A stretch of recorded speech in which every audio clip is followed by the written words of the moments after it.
안녕하세요. 벚구경 이야기에 오신 여러분을 환영합니다. 오늘은 벚구경 개송 24번과 관련된 인연담 이야기를 읽어보겠습니다. 아버지 재산을 되찾은 꿈바 고사카. 부처님이 웰로와나 사원에 계실 때 꿈바 고사카와 관련해서 개송 24번을 설하셨다. 어느 때 라자가하의 대제정관의 집에 역병이 번졌다.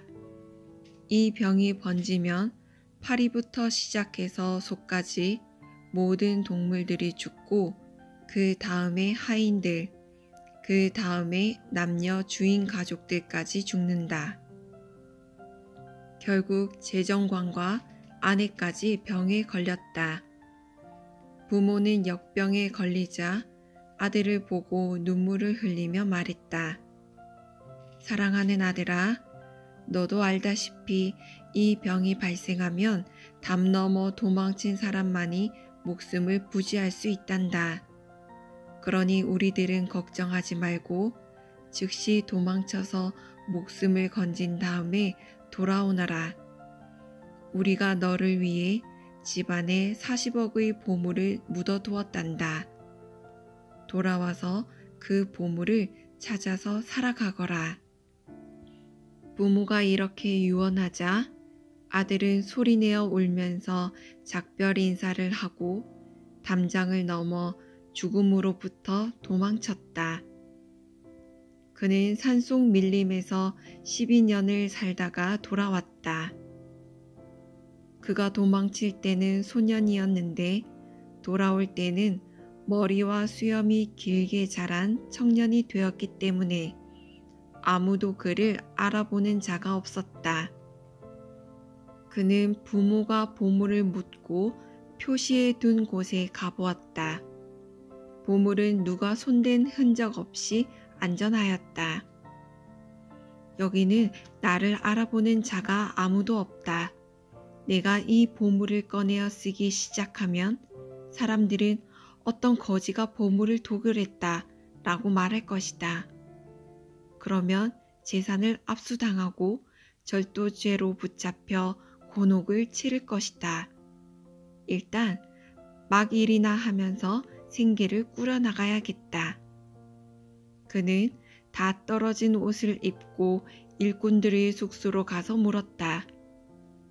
일꾼이 필요한 사람 있습니까? 일꾼들이 그를 보고 말했다. 우리를 위해 한 가지 일을 해주면 급료를 지불하겠네. 어떤 일입니까? 일꾼들에게 그날 할 일을 지시하는 것이라네. 그러니까 아침 일찍 일어나서 돌아다니며 일어나시오. 수레를 끌고 와서 소의 멍에를 매시오. 코끼리와 말을 끌고 풀밭에 갈 시간이요. 여자들도 일어나서 밥을 짓고 고깃국을 끓이시오. 라고 일꾼들에게 소리치는 일이라네. 좋습니다. 그 일을 하겠다고 하자 일꾼들은 그가 살 집을 마련해 주었다. 그는 매우 열심히 일하기 시작했다.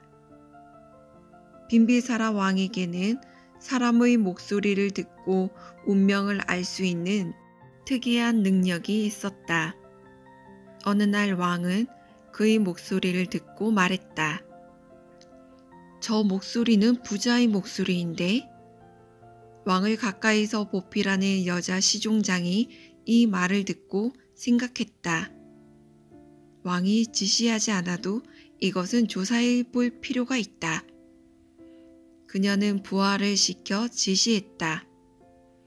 가서 그가 누구인지 알아보아라. 부하는 즉시 달려나가 그를 쳐다보고 돌아와서 보고했다.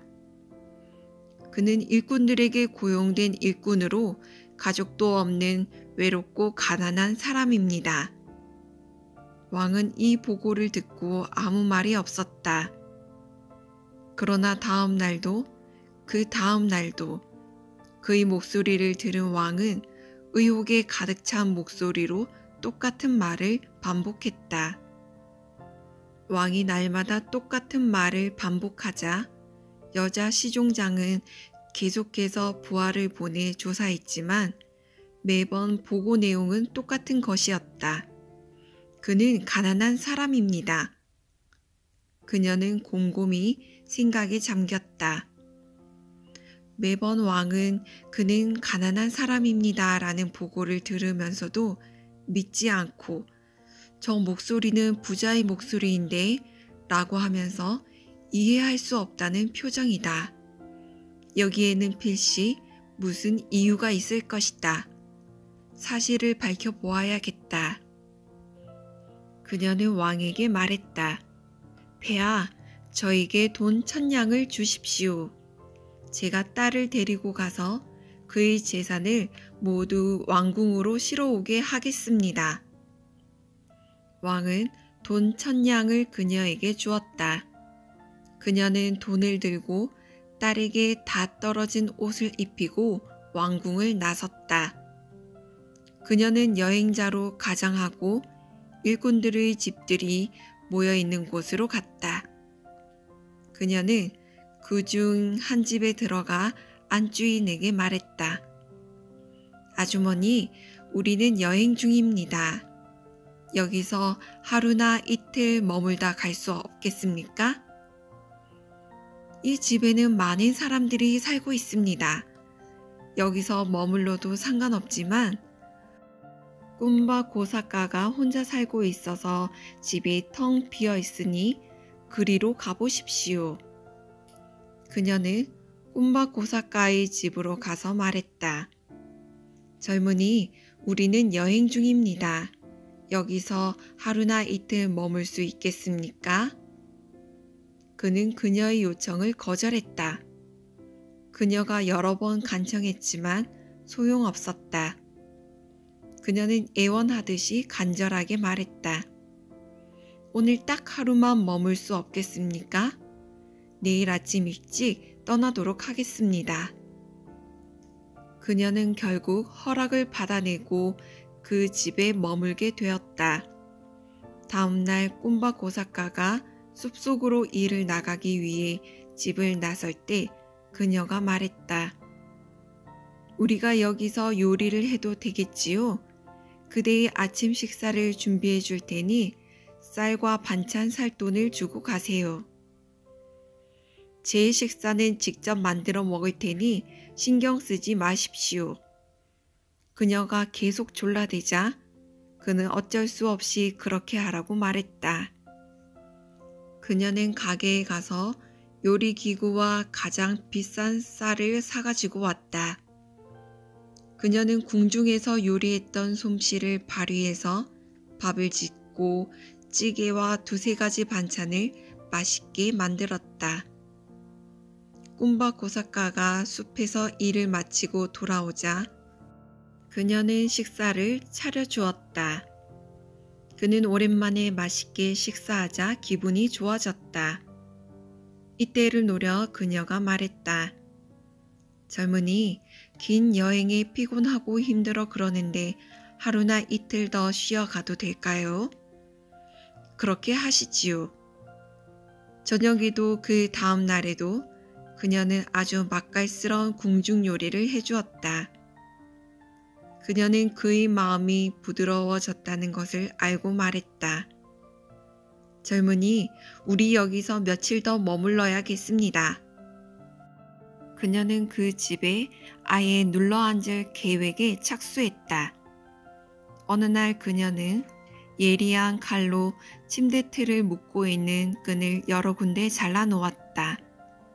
그가 돌아와 침대에 눕자 침대 한쪽이 내려앉았다. 이 침대가 왜 이 모양으로 잘려져 있지? 어린아이들이 몰려와서 침대 위에서 뛰어노는 것을 막을 수가 있었어야죠. 당신 때문에 이런 골칫거리가 자꾸 일어나는 겁니다. 당신이 오기 전에는 밖에 나갈 때 문을 잠그고 나갔기 때문에 이런 일이 안 일어났죠. 제가 어떻게 할 수 있었겠어요. 그들을 막을 방도가 없었어요. 3일 동안 계속해서 그녀는 이렇게 침대의 끈을 끊어버렸다.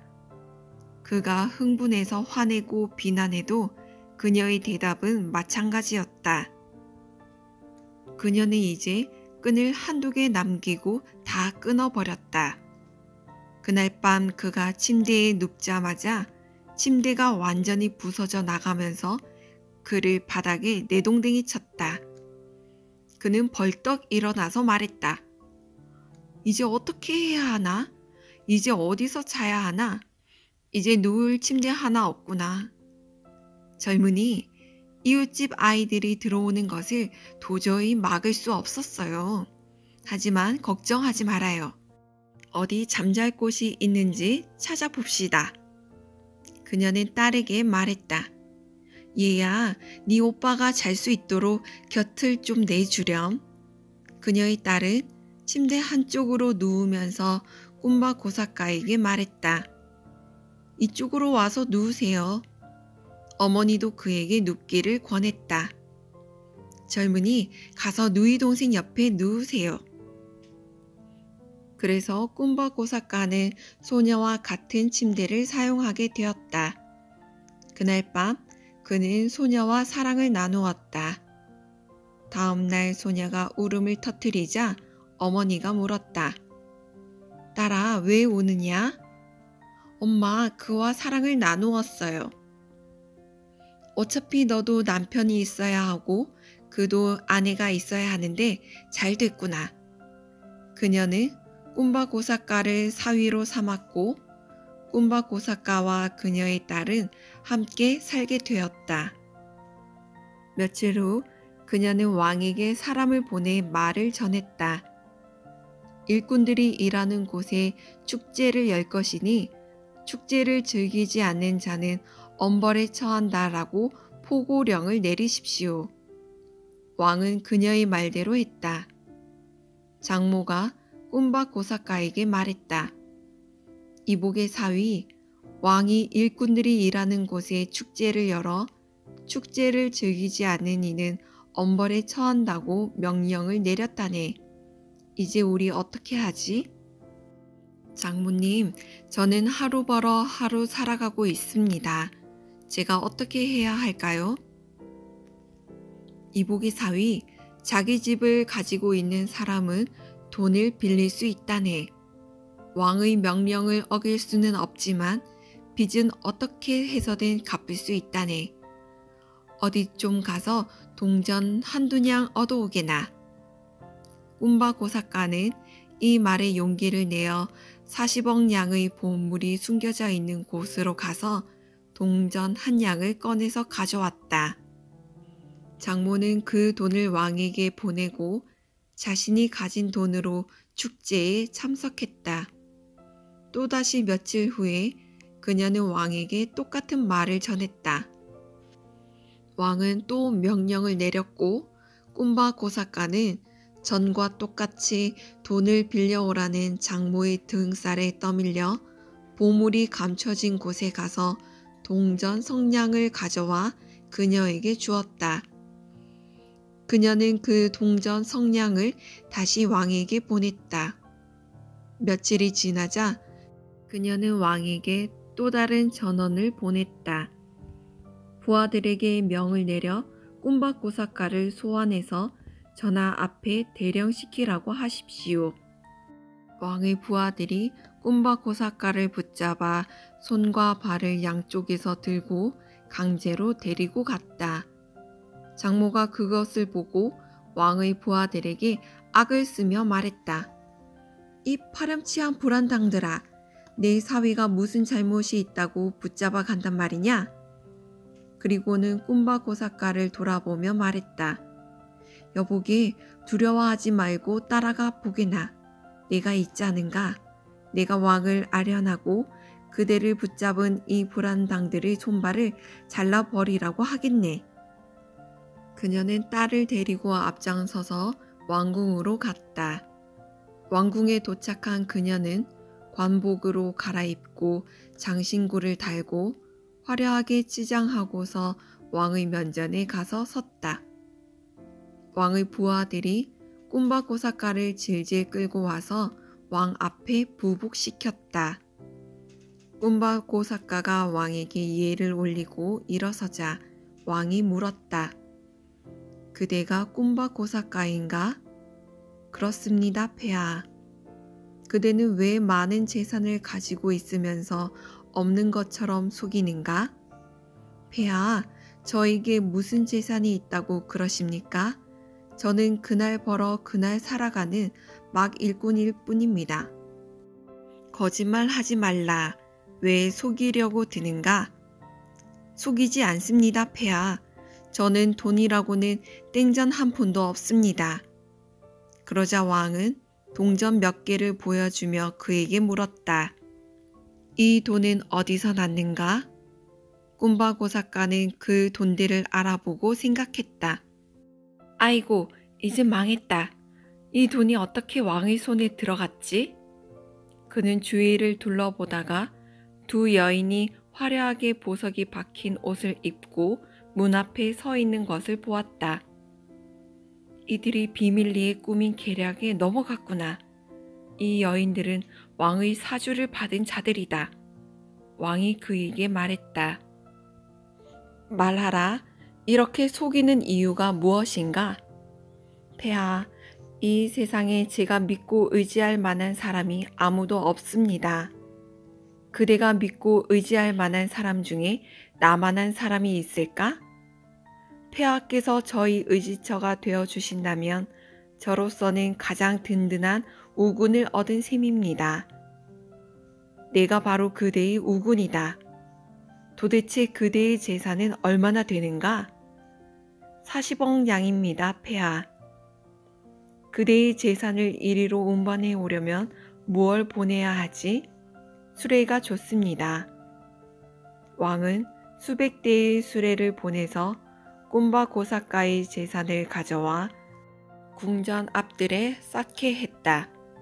그리고서 라자가하의 시민들을 모아놓고 물었다. 이 도시에 이만한 재산을 소유한 사람이 있소? 없습니다, 폐하. 왕은 그에게 최고의 서운을 내리고 재정관에 임명했다.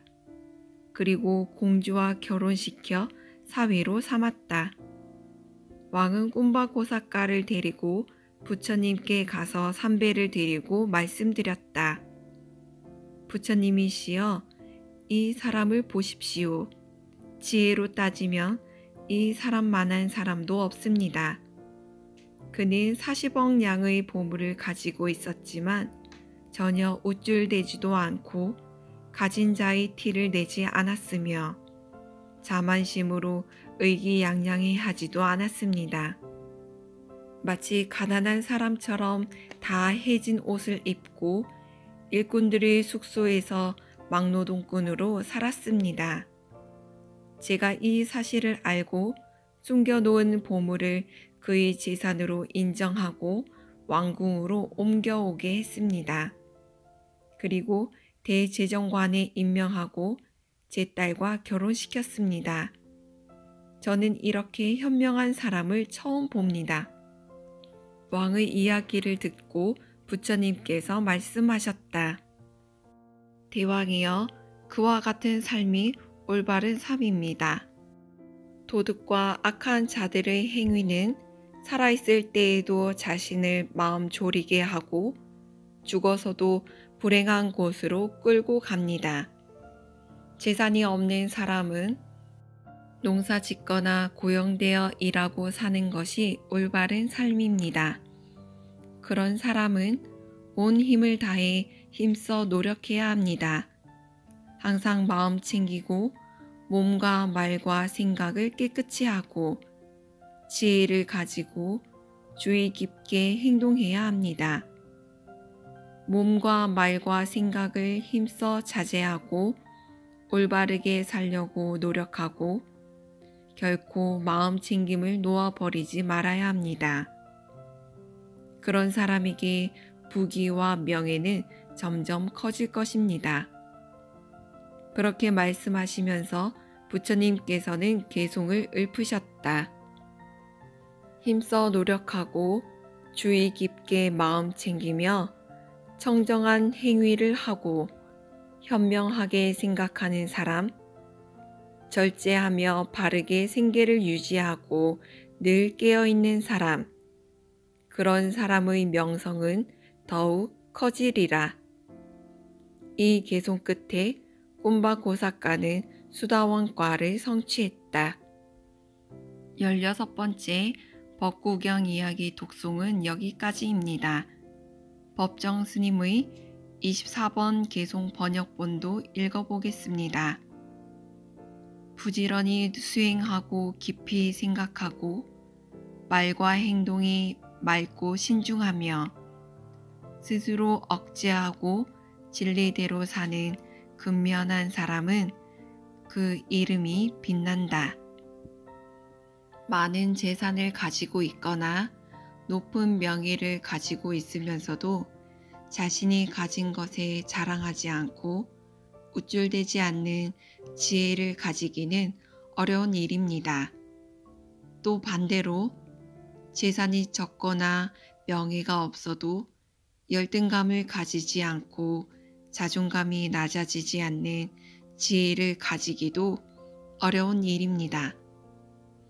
자만심으로 의기양양해지거나 열등감으로 비굴해지기는 참 쉬운 일이지요. 하지만 우리가 항상 깨어있는 마음으로 마음을 챙긴다면 자만심과 열등감이 마음속에서 드러난다 해도 끌려다니지 않을 수 있는 밝은 지혜를 가질 수 있게 됩니다. 오늘은 3분 호흡 명상을 하면서 마음을 챙기는 연습을 해보도록 하겠습니다.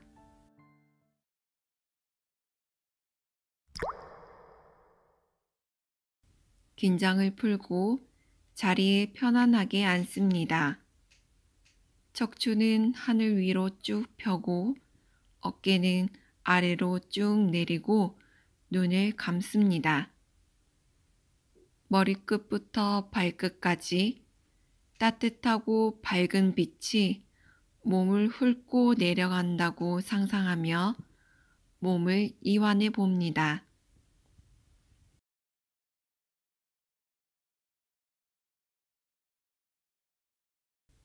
마음의 중심점을 코끝에 두고 숨이 들어올 때는 숨이 들어옴을 알고 숨이 나갈 때는 숨이 나감을 알면서 호흡을 챙겨봅니다.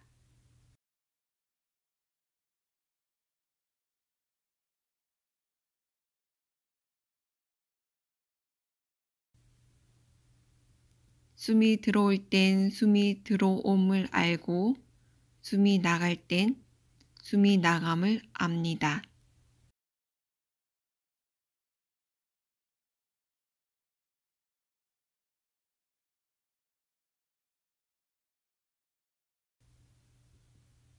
숨이 길면 긴 줄 알고 숨이 짧으면 짧은 줄 압니다.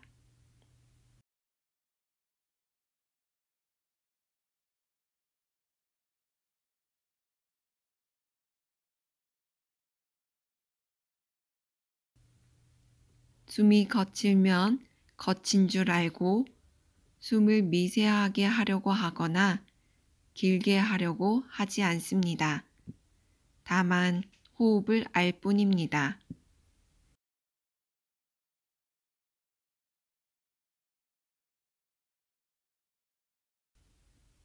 생각이 일어나면 생각이 일어난 줄 알아차리고 다시 호흡으로 돌아갑니다.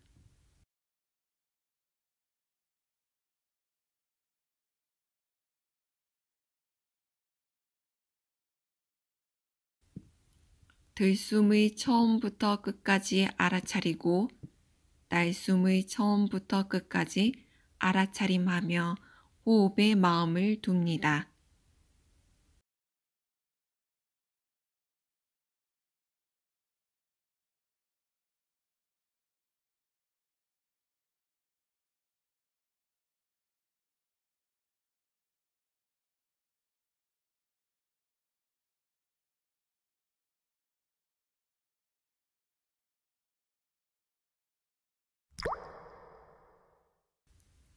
3분 호흡 명상은 여기까지입니다.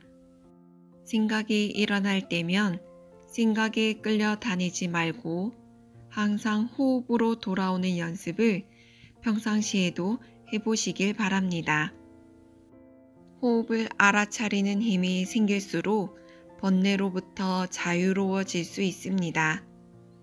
오늘 하루 가슴을 열고 편안하게 이완된 마음으로 기쁘고 감사한 일이 가득하시길 발언합니다.